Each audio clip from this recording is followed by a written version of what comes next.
রানী গুন্ডিচা দরজা খোলার জেদ ধরে বসলেন।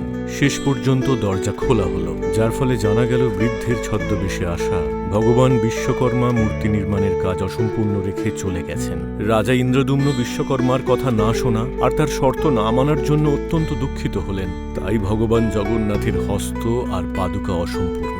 যখন রাজা ইন্দ্রদুম্ন সেই অর্ধনির্মিত মূর্তিগুলির সামনে যান, সেখান থেকে তিনি হৃদস্পন্দন শুনতে পান। তার ফলে তিনি জানতে পারেন যে এই মূর্তিগুলোর ভিতর শ্রীকৃষ্ণের হৃদয় স্থাপিত আছে।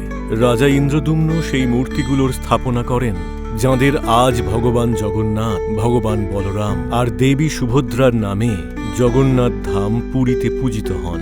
আর ভগবান জগন্নাথকেই পৃথিবীতে একমাত্র জীবিত দেবতা হিসেবে মানা হয়, যিনি তার ভক্তদের কথা শোনেন, বোঝেন আর সমস্ত ইচ্ছা পূরণ করেন।